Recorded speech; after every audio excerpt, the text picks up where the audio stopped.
Assalamualaikum warahmatullahi wabarakatuh. Perkenalkan, nama saya Pina Yuniarnisa dengan NIM A1E12475 dari program studi bimbingan dan konseling.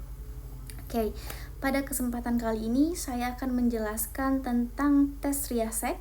Nah, yang merupakan salah satu tes minat karir serta bagaimana cara penskorannya.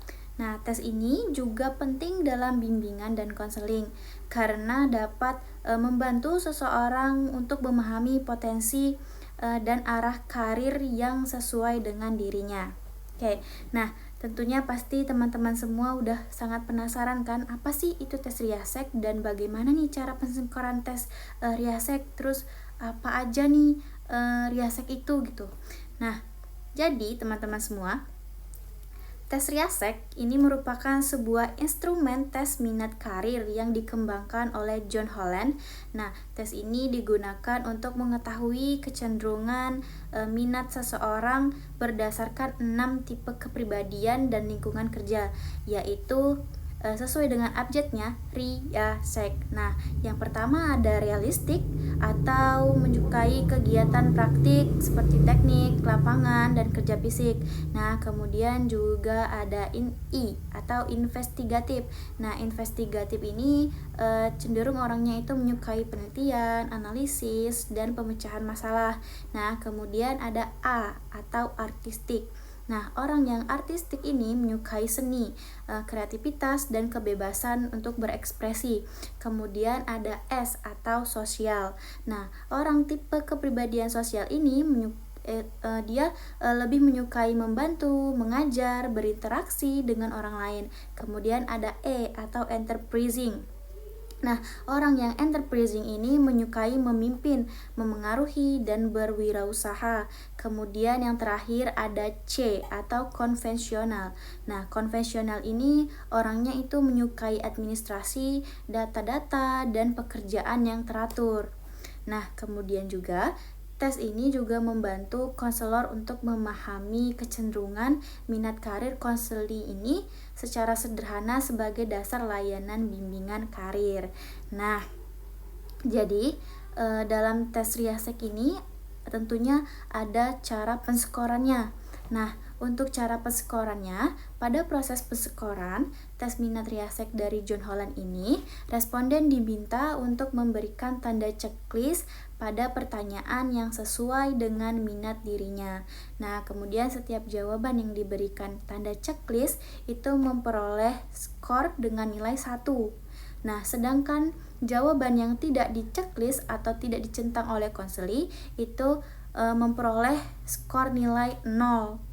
Nah, kemudian setelah semua jawaban diberi skor, hasil kemudian dikelompokkan ke dalam 6 tipe kepribadian Riasek, yaitu realistik, investigatif, artistik, sosial, enterprising, dan konvensional. Nah, kemudian selanjutnya akan dilakukan penghitungan total skor pada masing-masing kategori untuk mengetahui kecenderungan minat responden ini di mana. Nah, kemudian kategori dengan skor tertinggi itu menunjukkan tipe minat yang paling dominan pada diri responden atau konseli. Nah, kemudian ini adalah contoh tabel dari tes instrumen Riasek.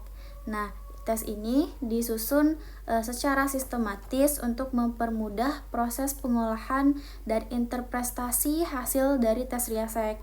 Nah, pada tabel ini terdapat identitas responden, kemudian skor masing-masing aspek Riasek, yaitu realistik, investigatif, artistik, sosial, enterprising, dan konvensional, serta kolom interpretasi hasil di bawah sini.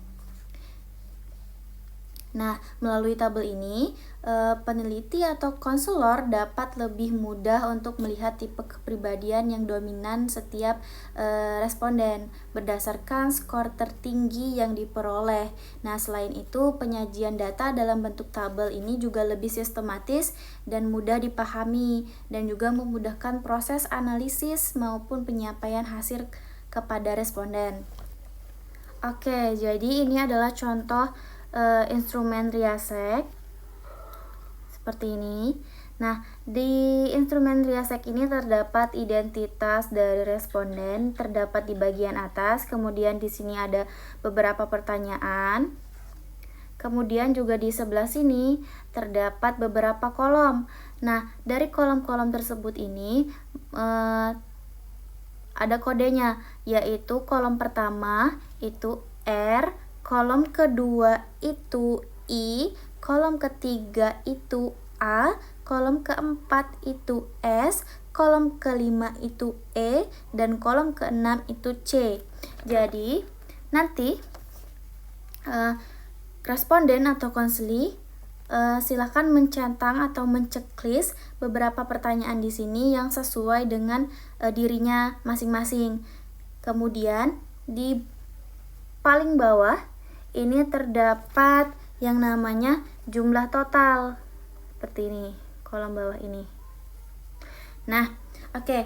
Jadi untuk pengisian Riasek ini sendiri caranya yaitu tadi konseli atau responden silakan mencentang beberapa pertanyaan ini sesuai dengan kolom-kolomnya yang merasa dari pertanyaan ini itu tuh benar-benar sangat dominan atau sangat terjadi di dirinya. Kemudian untuk penskoran dari tes Riasek tersebut, konselor itu menghitung.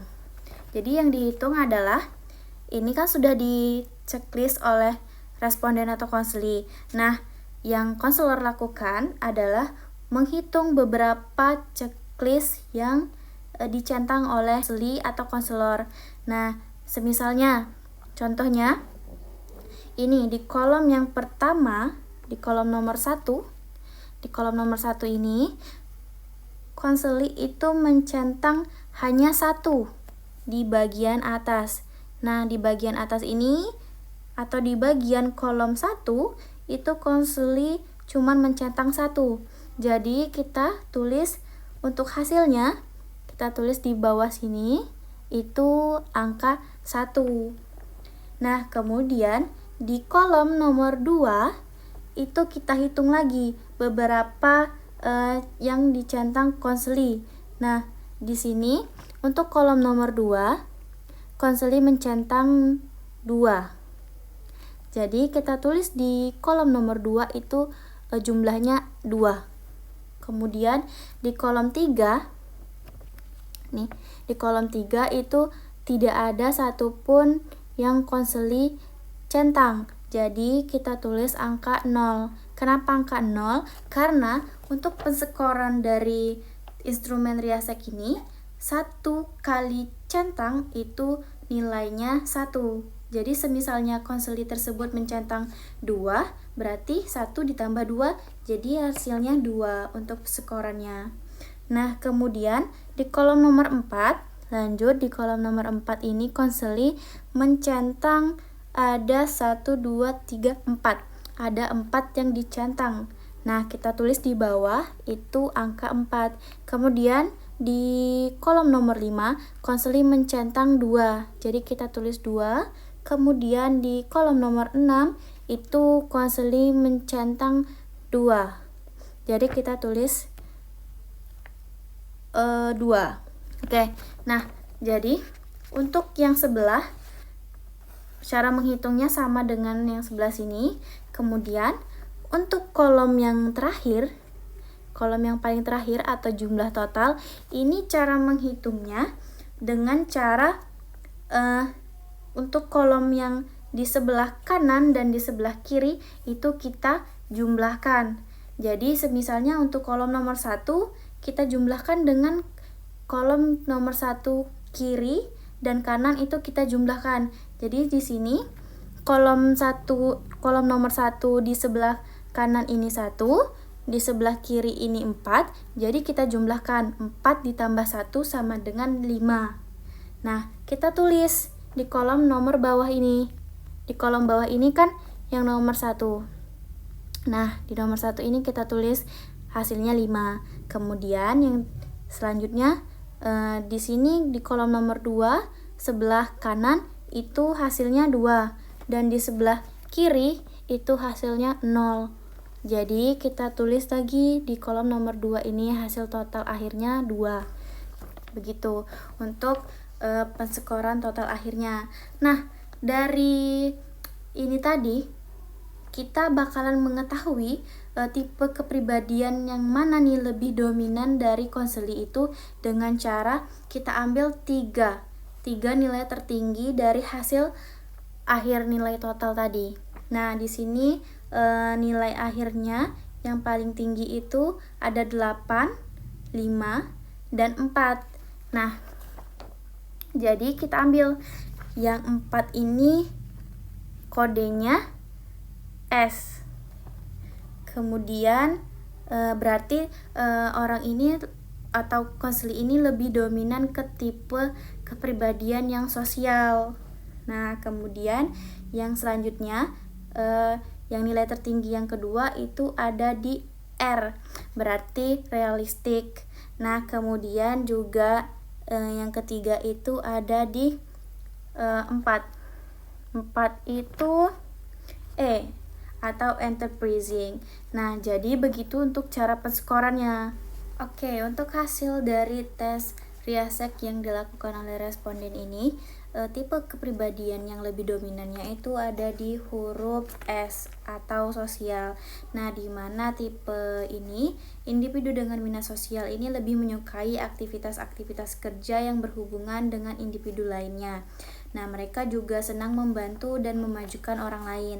Selain itu, mereka juga giat berupaya untuk mau mengembangkan diri.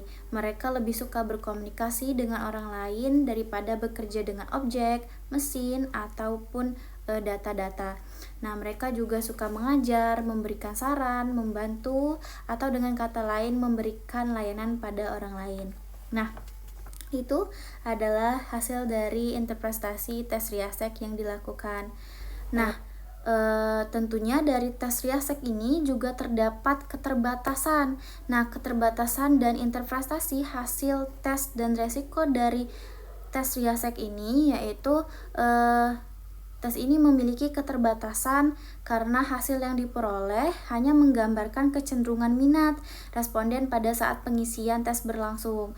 Nah, kemudian juga hasil tes juga sangat bergantung pada kejujuran responden dalam memberikan jawaban sesuai dengan kondisi dan minat dirinya yang sebenarnya. Nah, kemudian hasil tes ini tidak dapat digunakan sebagai salah satu dasar dalam menentukan kepribadian, jurusan pendidikan, maupun pilihan karir seseorang. Tetapi, jika hasil tes ditafsirkan secara berlebihan atau tidak sesuai dengan prosedur, maka dapat menimbulkan kesalahan dalam memahami potensi dan minat responden. Nah, oleh karena itu, interpretasi hasil tes harus dilakukan secara hati-hati, objektif, dan didukung oleh data-data lain seperti hasil observasi, wawancara, serta kondisi lingkungan responden. Nah, jadi tes Riasek ini merupakan alat yang efektif untuk mengetahui minat karir seseorang berdasarkan tipe kepribadiannya. Nah, melalui proses penskoran, kita dapat menentukan kode Riasek yang menjadi dasar dan dalam memberikan rekomendasi karir kepada responden atau konseli. Nah, semoga penjelasan ini dapat menambah wawasan kita tentang pentingnya perencanaan karir sejak dini, dan tentunya tes ini tidak semerta-merta digunakan untuk melabeling konseli, tapi tes ini digunakan untuk melihat kecenderungan mana nih atau dominan mana diri kita melalui 6 tipe kepribadian yang dikembangkan oleh John Holland. Nah, mungkin cukup sekian tentang penjelasan tes Riasek kali ini. Saya tutup dengan wassalamualaikum warahmatullahi wabarakatuh. Terima kasih semuanya, sampai berjumpa lagi.